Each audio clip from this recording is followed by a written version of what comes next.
Welcome to Hotter Than Ever, where we uncover the unconscious rules we've been following, we break those rules, and we find a new path to being freer, happier, sexier, and more honest with ourselves. I'm your host, Erin Keating. Today I want to talk about long-term marriages, long-term committed partnerships that may not be marriages, and why we stay in them when they aren't working. I think there are a lot of reasons that we stay in relationships, especially after having accrued years and years together, and all of that life and identity and institutional knowledge and offspring that we build together with our partners. Why do we stay inside of those relationships when we are unhappy? Not every long-term partnership is unhappy. Not every marriage is unhappy. I am not a person who believes that.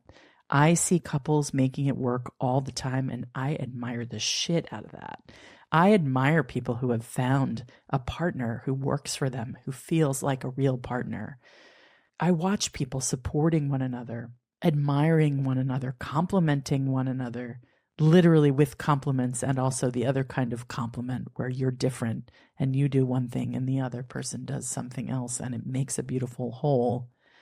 I see people getting each other through hard times, through illnesses, through parents aging and dying, through raising children with problems. I see people navigating the ebb and flow of having conflict, resolving conflict, improving their dynamic and their communication.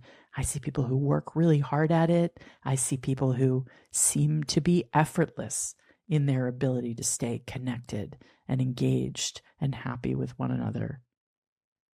God, I love it when I see a family that acts like a unit, a couple that feels like a team. I love it when there are those couples who you see at Comic-Con who are clearly both obsessed with whatever fandom they're obsessed with and they're wearing matching outfits.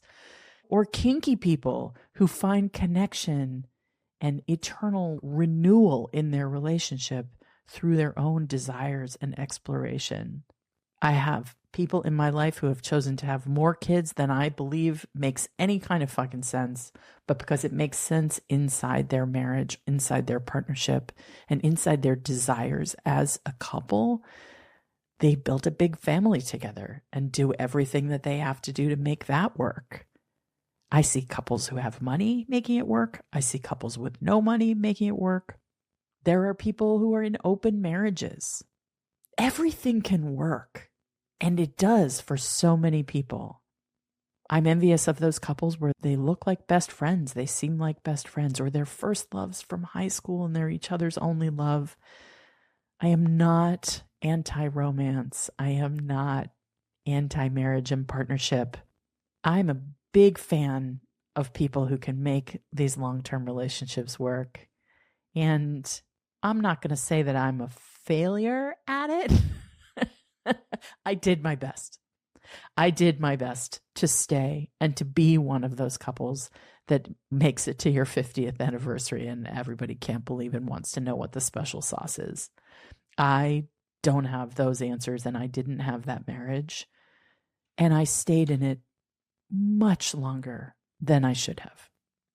If my own happiness was the only barometer of whether or not I should have stayed, I should have left long before I did. But that's not the only measure of why you would stay in a long-term relationship that isn't optimal, right? For me, I had 1,000 reasons why I stayed.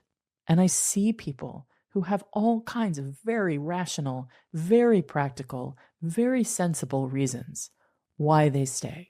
I stayed because I still loved my husband, and I thought, well, if I have any love left for him, if I'm not totally repulsed at the sight of his face, if I have love in my heart and compassion and kindness and generosity left to give, I should stay. We have children. I should stay. I should keep trying to make it work. We can go to couples therapy one more time.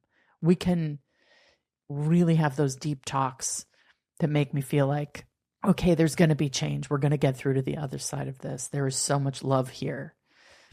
I still love my husband, now ex-husband. I will always care for him. I will always care about him. But staying married to him in the end wasn't the right decision for me. One of the reasons that may be a little dark that I stayed was because I thought he might be right about me. I thought his criticisms of me held a grain of truth. I thought I wasn't good at love. I thought that I was too damaged by the way that love was modeled for me as a kid to really know what the fuck I was doing. I thought that what he said about my pathological need for independence, my willfulness, my self-centeredness, my workaholism, my, whatever the litany of complaints it is that your partner has about you, that he might be right about all of those things. And certainly there's a grain of truth in all of those critiques of me, but there was also a lot of distortion in the way that I was perceived and a lot of distortion in my behavior because I was twisting and turning myself in order to stay in a thing that wasn't working. I thought everyone has problems. Every marriage has to have problems. Having problems is not the reason to leave a marriage. Having problems is having things to solve. So I thought to myself, well, we have problems, but everyone has problems and we can work on these things and we can improve. And the question is really, are those problems you want? Problems that you want to work on, problems that you want to solve or try to solve, or in my case, try endlessly to solve and not succeed at solving them. But for a very long time, everyone has problems made sense to me as a reason to stay. I thought to myself, it's good enough. It's good enough. I don't know if I'll find better than this. This person has these attributes. These are the ways in which they're good, the ways in which they're a good partner for me, the ways in which they make sense on a cellular level for me. It's good enough. We can coexist. We can coexist. We can do our lives together. We don't have to feel all lovey-dovey all the time. What was I willing to accept as a baseline of happiness and love and well-being in myself on a day-to-day basis? I told myself, it's good enough. Don't expect more. You're going to go out there in the world and you're going to go look for something else and you're not going to find anything better than this because you are XYZ fucked up in whatever way you're fucked up, or those people don't exist, or that's a fantasy and that's an ideal. Live in reality. It's good enough. And that worked for me for a long time too. The operations, the logistics of life together with children, with careers, the notion of having to change every single thing, of having to dismantle this thing that we painstakingly, day by day, decision by decision, desire by desire, built this life that we built together, that is going to have to all change. And the notion of that change and trying to generate that level of change in the middle of the momentum of our day-to-day lives, that felt impossible to me for a really long time, especially when I was working 50, 60 hours a week, when I was trying to show up for the kids and be a good mom, when I was trying to have the energy to be in a marriage, in a relationship that was very demanding but not fulfilling for me. But I was trying to please all the time in every way, in every situation. I was trying to make it work. And life has a really profound momentum, especially when you're in the cycle of work, when you're in the cycle of children and their school year and all of the holidays and the demands and the this and the that and time passing. To slow that machine, to change that momentum, to harness it and put it in a totally different direction, to stop down that whole enterprise and start up again, that felt impossible to me. Even in the midst of my own unhappiness, even in the midst of moment to moment feeling like I wasn't getting my needs met. It was good enough because the machine was rolling, and to stop it, to change it, would have been too hard. It felt impossible. I felt like my life was set up for us to operate as a couple and a family unit. I remember loving when the kids were in preschool and there were these other couples and they were going through the same thing and they had little kids and we had little kids and we would gather at endless birthday parties. God, those birthday parties stop after preschool, or at least in my life they did. But in preschool, there was a birthday party every fucking 5 minutes. And you'd be there commiserating with people who were in the same boat as you. And in my world, there were no single parents. The notion of being a single parent in that context seemed so alienating. The notion of being a single mother, period, was terrifying to me. I was raised by a single mother with a custody relationship with my dad where I was at his house on the weekends. And I saw how much she compromised and how much the decisions in her life were because of me in order to make us happy and successful as a family unit, to make me a healthy, happy person in the world. I saw that everything she did was for me and that she did everything alone. And she had a supportive family. But I did not want that life. I did not want to be responsible for absolutely everything. I also think when you're in a community of couples and parents, if someone gets separated or divorced, it's almost like people are afraid it's catching. I've seen this with myself and with my friends who were split up from their partners. The other moms in the metaphorical mom group look at you and go, ooh, I don't want that. That doesn't, I don't want to get divorced. I'm going to distance myself, whether consciously or unconsciously. Or now we don't have that much in common. We can't do things as two teams who come together to do team sports together. I don't know how conscious it is. When I split from my ex, there were people who dropped out of my life.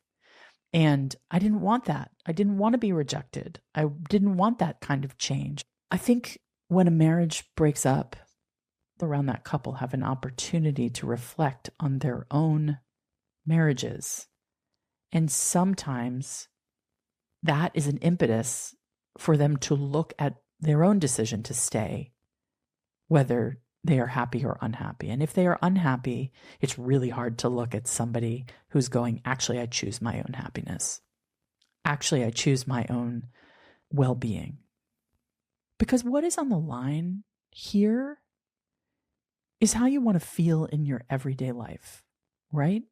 How you want to feel in this one precious life that we get, how you want to be treated, what you want to do in life, who you want to be next to.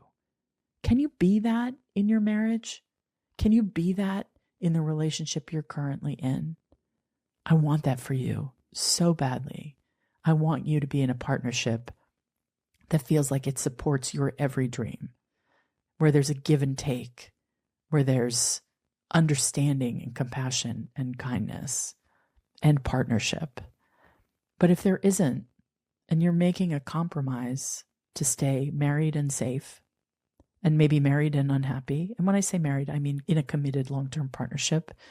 I don't care about the conventions of whether you're actually married legally or not, although the society certainly endorses the convention of marriage and the law and the tax code advantages being married over not being married. It is a way that the culture makers, the law makers, try to secure a certain kind of culture. If you're not married and happy, then the potential for a new life and new happiness, being a single person or finding a different partnership, is out there for you. But leaving a partnership is going out on a limb and can be very lonely and can be very hard. And it's not simple. It's not a simple decision to dismantle a thing that you believed in and that you committed to in front of your loved ones. And also, especially if you have kids. And I will say that as a child of divorce, my parents split when I was 2 or 3, and I'm a Gen Xer. I was very different than the other kids who I went to school with because their parents were not divorced. And by the time we got to middle school, everybody's parents were divorced, or half of them, probably that's the stat. And I was like everybody's tween therapist because I had lived it since I was a really little kid. So I understood how to navigate two different households, two different parents, two different lives, to which I was the only witness. I was the only witness to my life. My mother didn't know what my life was like with my dad. My dad didn't know what my life was like with my mom. Only I knew what it felt like to be in those two different conflicting and competing and disparate worlds. And I did not want that for my children. I did not want that for my children. I did not want to be a single mom. I did not want to be a divorced person. I did not want to raise my children alone, and I didn't want them to have to deal with divorce. There was a particular moment when my kids were 5 where it was a turning point. There was a big disruption and some real fucked up things happened. It was a moment when I thought I should leave. I should leave. But I had 5-year-old twins, and to be a single mom with a big career and being alone in Los Angeles with my family on the East Coast, I just thought, I can't do it. I can't do it. I'm going to keep trying.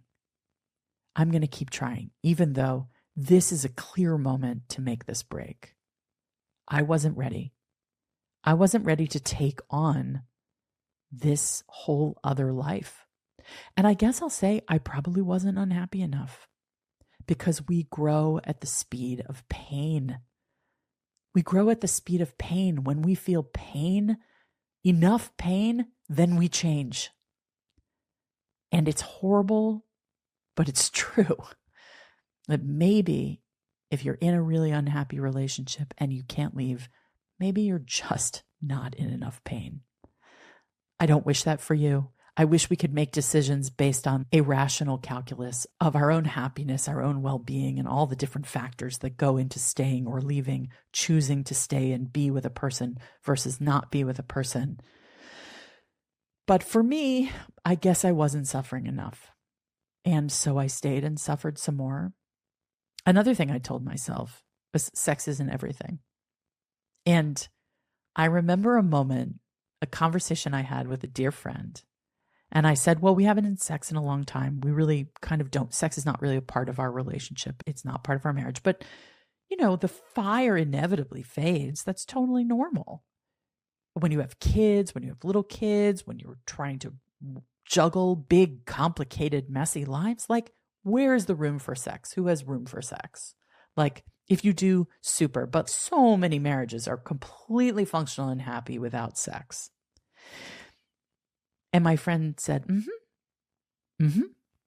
which at the time I didn't register honestly, because what that meant was, you're fucking lying to yourself.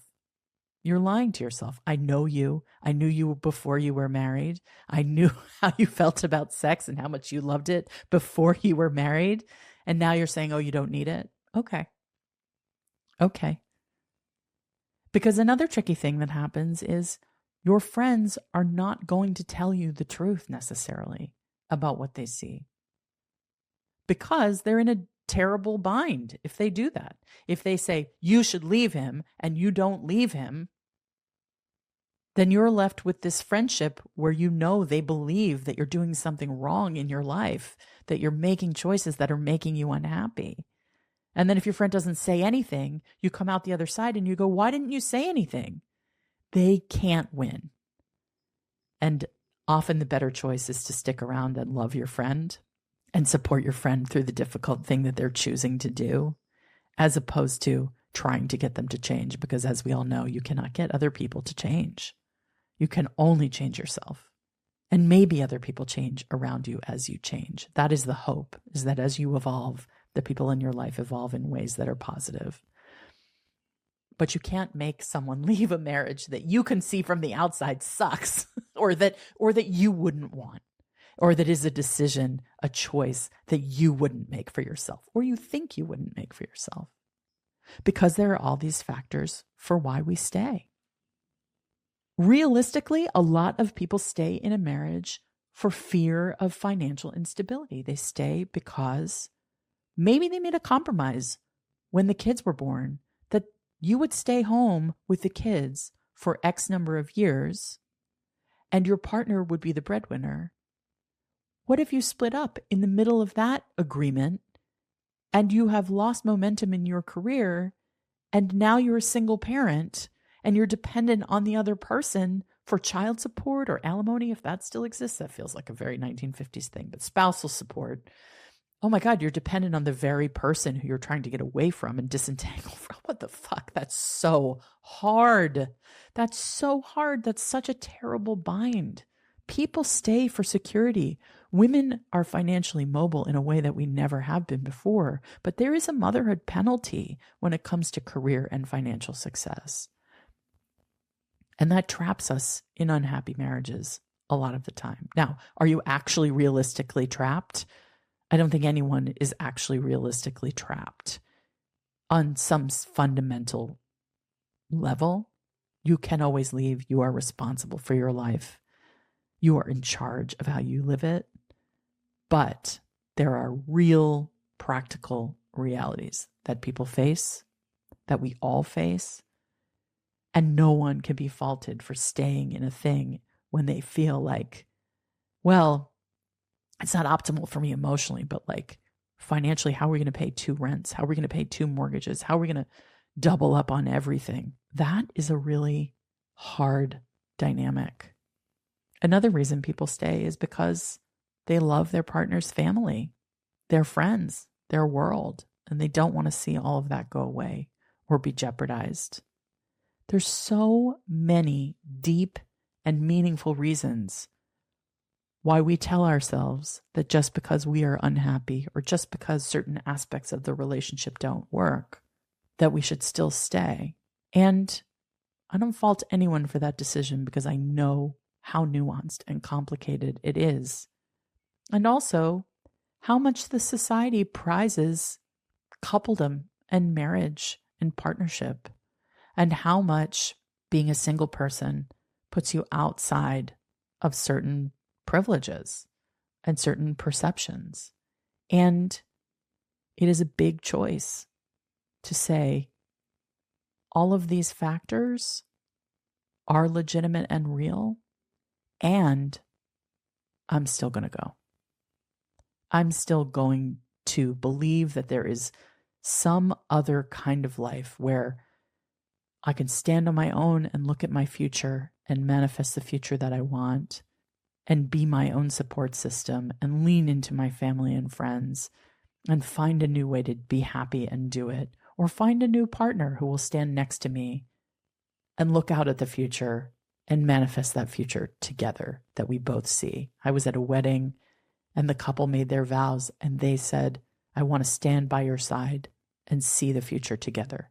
And I thought, that's a way to do it? That's an interesting way to do it. Whereas I thought that what love and marriage was, and certainly what my husband told me, was that it was all about staring into each other's eyes and just loving each other so romantically, so deeply, in such a poetic way.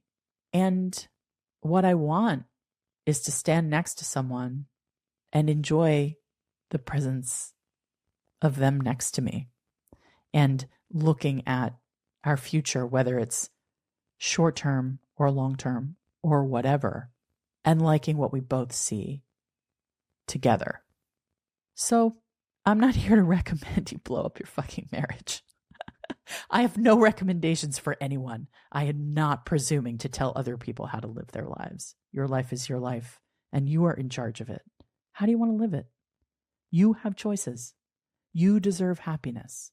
You deserve to be adored, and you deserve to have incredible sex, and you deserve to make all your dreams come true, and you deserve to be with someone who treats you with gentleness and kindness and respect, and who you can communicate with, and who you can work through things with, and who will be there for you through thick and thin. We all deserve that. We all deserve it. If you don't have that today, that's okay. You might have it tomorrow. It's up to what you decide you deserve, what you decide you want to do and who you want to be and how you want to feel. I want you to feel so good in your own skin, so good in your own home, so good in the way that you're treated and you treat people. Life is short. Life is short. And you don't have to reach the pinnacle of suffering in order to make a change. Deep thoughts for the day, friends. Thanks for listening to Hotter Than Ever. If you enjoyed this episode and the things we talked about made sense to you or felt true to you or uncovered something you had subconsciously been thinking, God, I hope that happens. Please follow the show on whatever platform you're listening to right now. Tell your friends about it and rate and review us on Apple Podcasts. Hotter Than Ever is produced by Erica Gerard and Podkit Productions. Our associate producer is Lena Reebstein. Music is by Chris Keating with vocals by Isa Fernandez. Come back next week. We're going to keep getting deep.